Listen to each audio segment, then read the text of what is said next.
Hi everyone, it's me, and today we are entering the mind of Rick and Morty Season 4. Let's start! As any regular viewer of this channel is aware, I'm a big fan of Rick and Morty. It's Big one of those fan. shows that is so rewarding because the deeper you dig into it, the more that you find hidden waiting to be discovered. So today, Agreed. to show you what I got, I wanted to start off with a little mini theory, a diet theory. Oh, we are talking about mini theory and diet theory.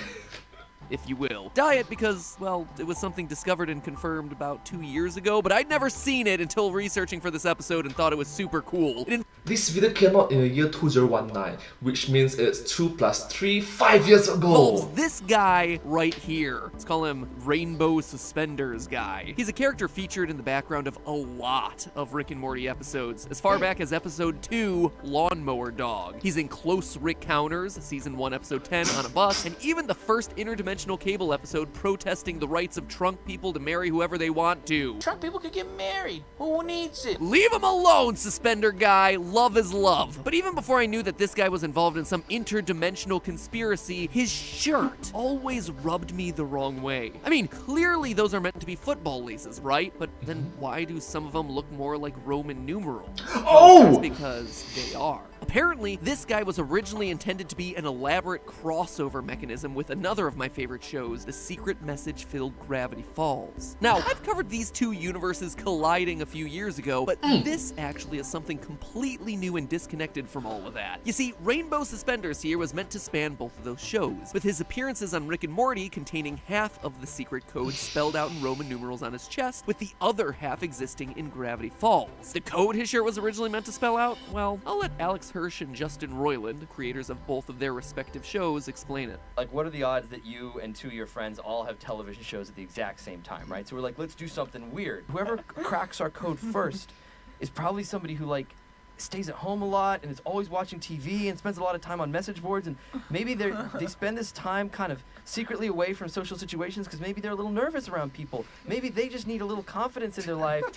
So maybe the message should be the word confidence. Confidence? You have this like once-in-a-lifetime opportunity to cross over some of the biggest shows on TV, and you use that opportunity to spell the word confidence? Are you kidding me? Because you think people at home who watch TV all the time need a little bit more confidence? Excuse me, guys. Oh, wow, that burn.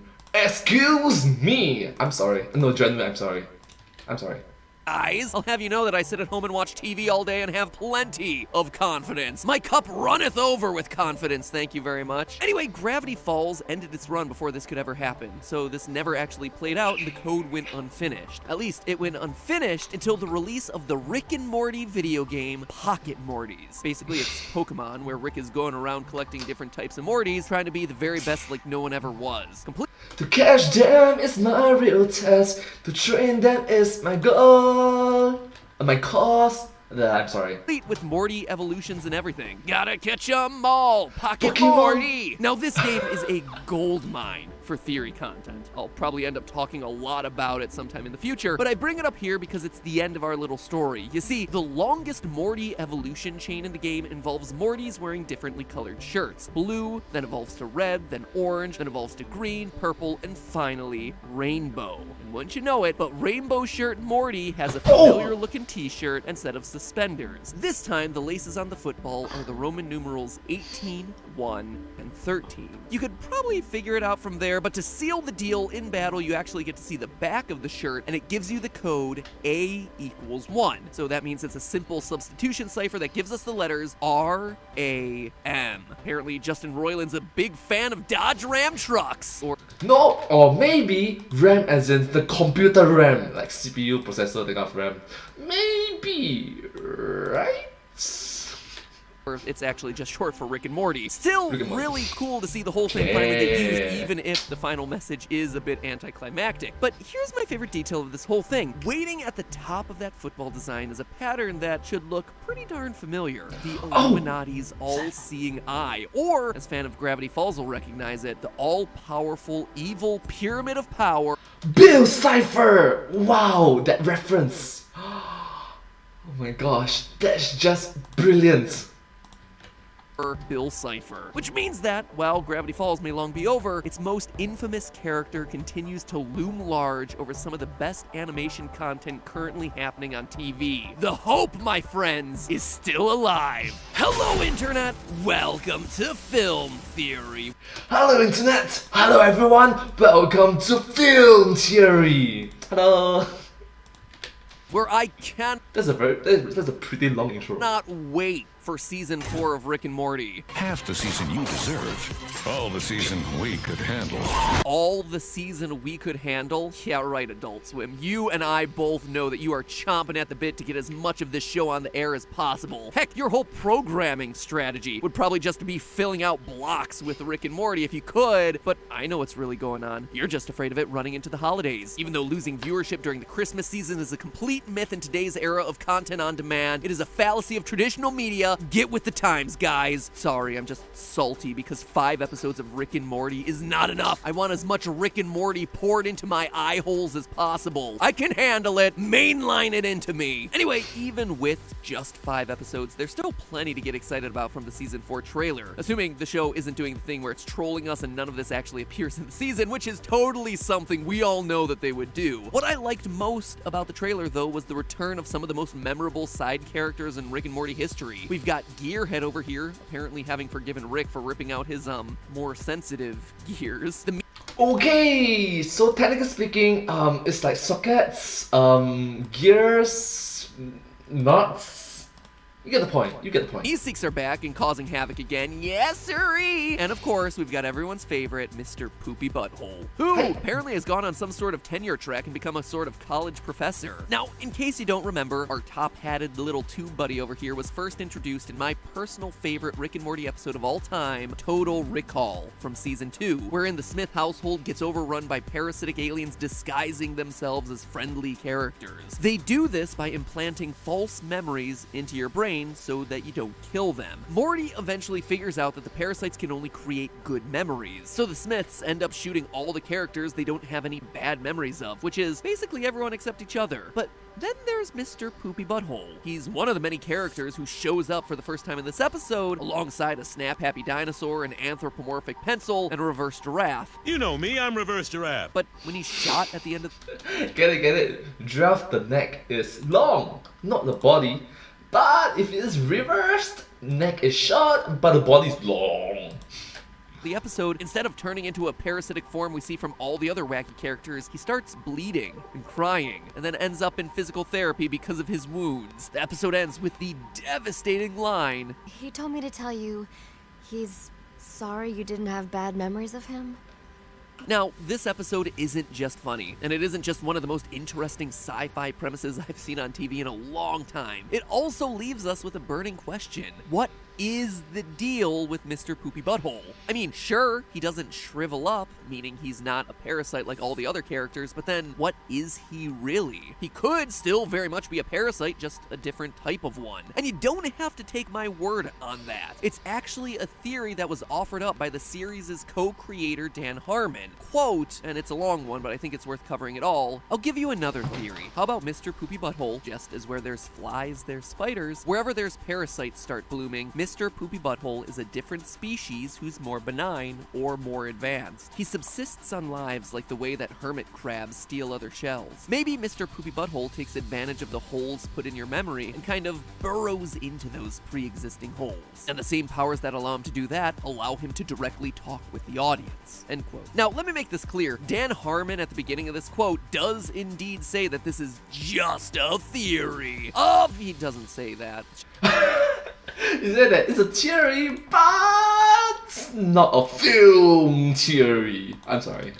Just wishful thinking that he would say my catchphrase. It's fine. But it's certainly a theory that's worth considering. So today, we're answering the question once and for all. Who is Mr. Poopybutthole? What's his history? Is he in fact a parasite? Or is he potentially something else entirely? I'm looking across the show, the comics, the video games, and anywhere else we need to track down the truth. Hopefully by the end I've blown your mind. Just not so much so that I then have to erase it later. Let's start off with a bit of Occam's razor, that the simplest solution is most often the correct one.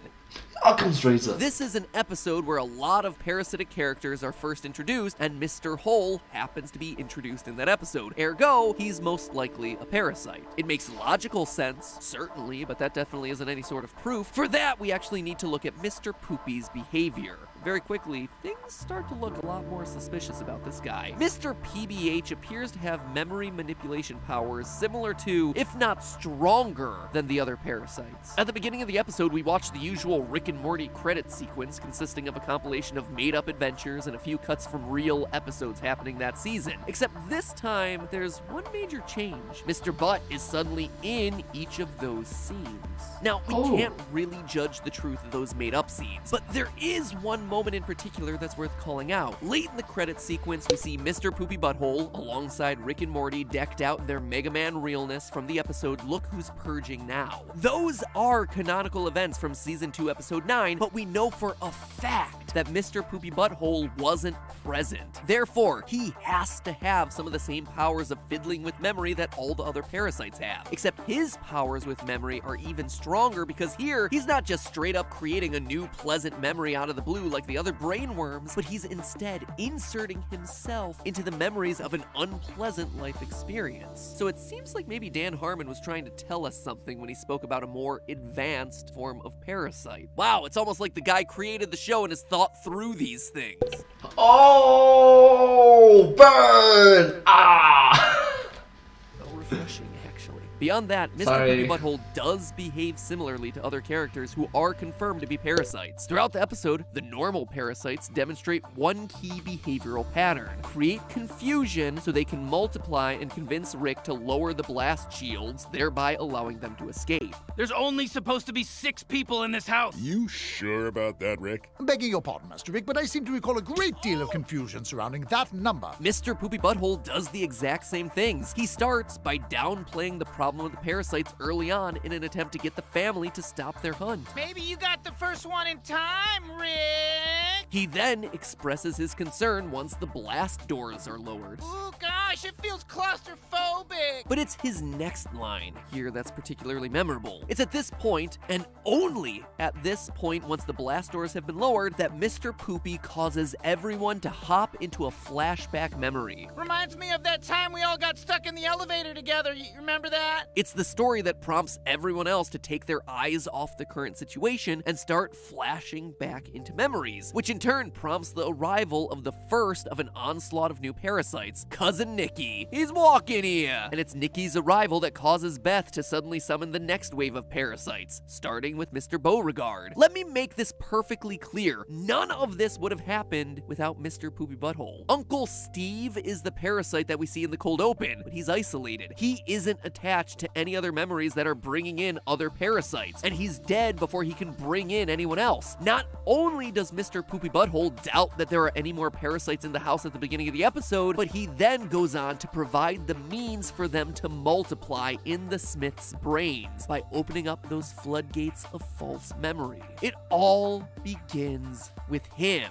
And lastly, what's the first thing Rick says about these parasites? No, Steve put that memory in your brain so he could live in your house, eat your food, and multiply. Emphasis on Live in the house, eat your food, multiply. Okay, so not necessarily the good thing. eat your food. And what do we see Mr. PBH do at the end of the episode after all the chaos is supposedly over? Ooh-wee! Now this little poopy pants is hungry! Will somebody pass me a pork chop? I mean, in terms of Rick's criteria for what makes a parasite, Mr. Poopybutthole is rocking a solid 3 for 3. So it seems pretty darn plausible that Dan Harmon was revealing to us more than just a theory when he described Mr. Poopybutthole as an advanced version of a parasite. More than just a theory. Okay. Oh, I'm sorry. He's clearly able to manipulate memory, but he's not restricted to just positive memories like the other lesser parasites. In fact, in an interesting twist, we may know why all the memories made about Mr. Poopybutthole tend to be positive. Ooh-wee! In a web extra called The Poop in My Pants, Mr. Poopybutthole looks through a scrapbook which shows some of the key events from his life, like meeting the Mrs. and an ultrasound of their child. One set of pictures in that scrapbook, though, shows that the Mr. and Mrs. went through the same spa treatment shown in Season 3, Episode 6, Rest and Ricklaxation, where the ugly green toxins of a person's personality are physically removed from their body. In that episode, it made Rick and Morty more chill guys before they refused with that half of themselves, but for Mr. PBH, who probably didn't end up refusing with that half of himself, it likely helped make him the pleasant, folksy force of positivity that we all know and love. We also know that while Mr. Poopy might be a parasite, he's not a shape-shifting parasite, based on that same web episode. His baby is shown in the womb, top hat and all, which in turn showcases why he would bleed instead of transforming at the end of Total Recall. What's interesting, though, is that one picture also shows us that people of the Mr. Poopybutthole species reproduce and grow just like a human being. Wait, why the hat? Rather than your typical worm parasite. And that got me looking a little bit closer at everything related to Mr. PBH, because look at what this guy can do. Wait, I just noticed in the womb, why is the baby, the infant, the fetus, have a hat? Like a... At the end of Season 2, we see him watching the episode of the show that we ourselves just finished watching. And then he turns to speak directly to us, clearly breaking the fourth wall, acknowledging that he's on a TV show. Deadpool! Now, this is huge, because for as meta and self-aware as this show tends to be, the only characters that we've ever seen address us, the audience, and acknowledge that they might be on a TV show are Rick and his family. His family, who presumably learn about our existence as an audience from Rick and all his constant fourth wall breaks, with the clearest example of this being Beth's line at the end of Season 3. Dad, you can't talk to Jerry that way anymore. We're a real family now. In many ways, things will be like Season 1, but more streamlined. So not... Wait, how does she know about Season 1 and how does she know about Streamline?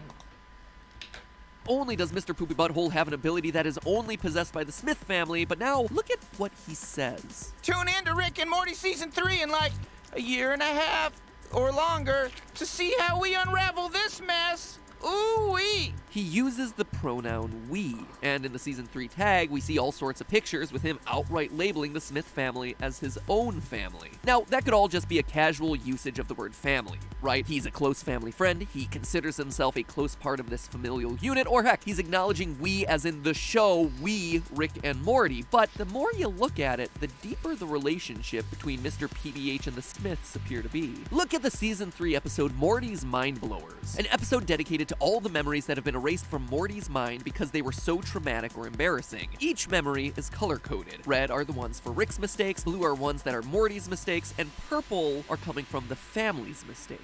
And in one of the montages of memory flashbacks, we end on Mr. Poopybutthole proposing to Morty, and it's a purple memory, a family mistake. It was erased by a member of the family, Mr. PBH.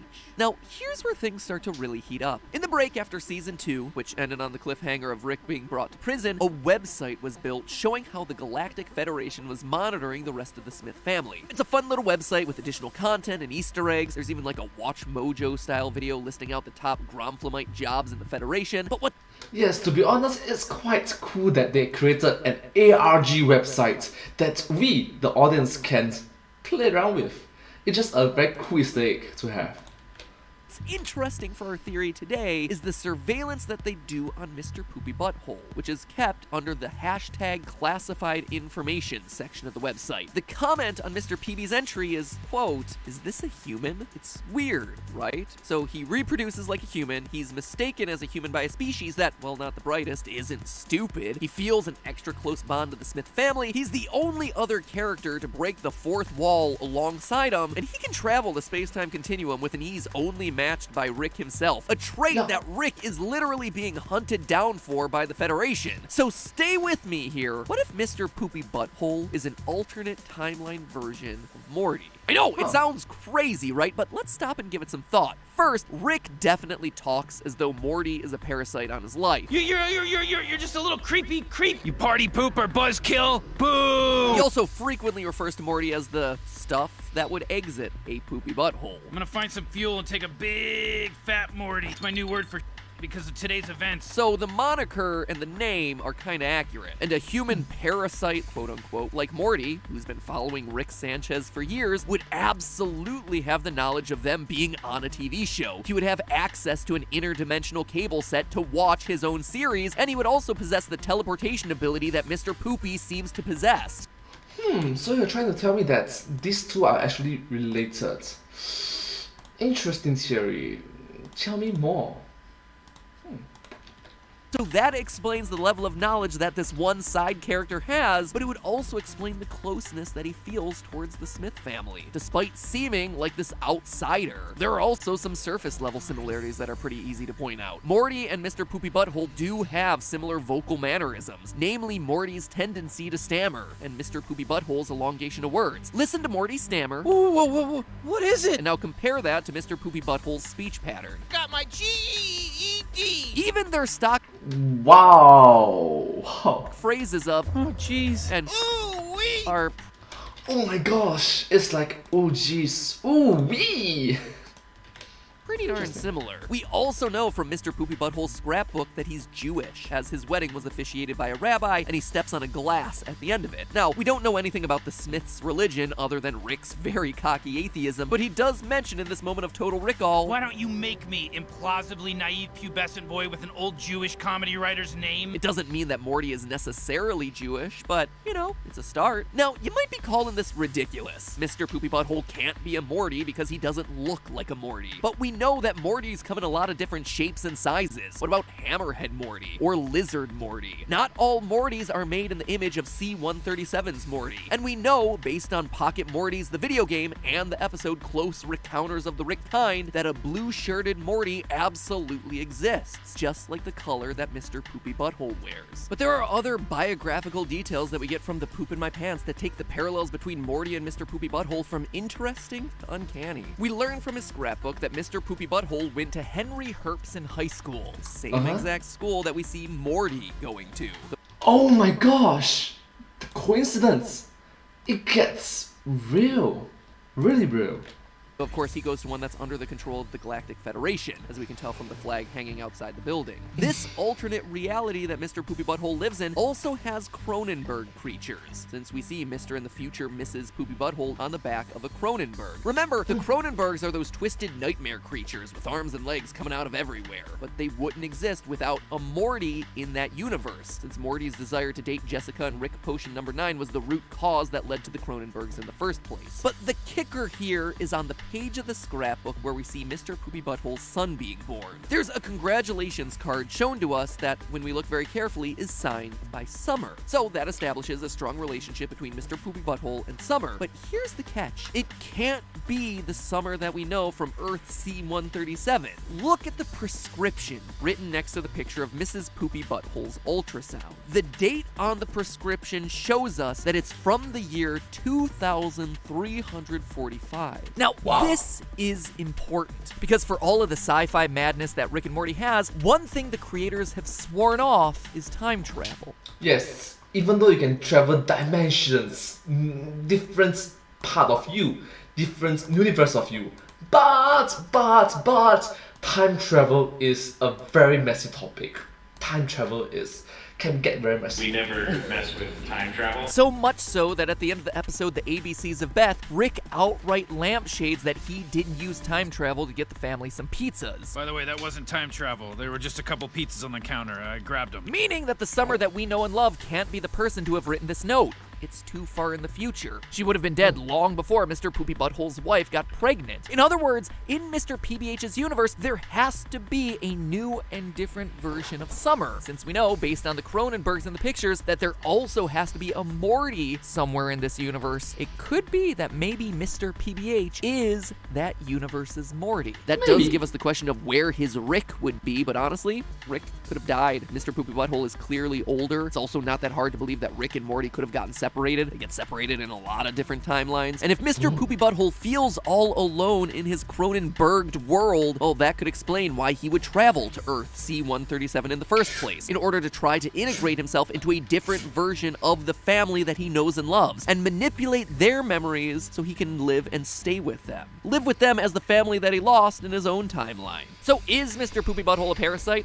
Yeah, but I mean, in the grand scheme of the Rick and Morty universe, all the characters are parasites. At the end of Morty Night Run, the fart that poops gold tells Morty that he plans to exterminate carbon-based life, saying, "Carbon-based life is a threat to all higher life." Oh, come on, don't say that. I am a carbon-based life. You are a carbon-based life. We all are carbon-based life forms on planet Earth. Come on, don't say that. It hurts.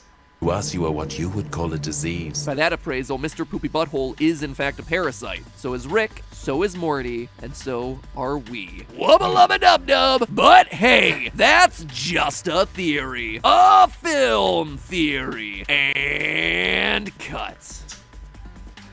Thank you so much for watching this video together with me. I hope that you find this video very fun, unique, and interesting to watch. Quite enjoyable and entertaining, isn't it? Well, if you do like this video, please remember to watch more of my videos. And I'm sincerely grateful and thankful. Don't you get your hands off my eye holes, get your hands all up in my eye holes. What? I'm sorry, what? Wait, what? Anyways, let's do the outro. Thank you so much for watching this video together with me.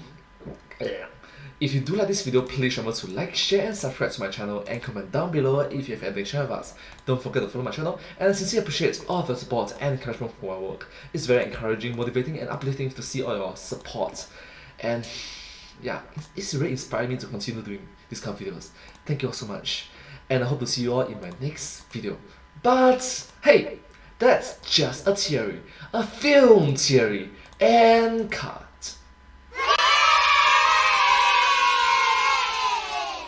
And I hope to see you all in my next video. Bye bye. Thank you so much. Do remember to subscribe to my channel. Thank you. Bye bye.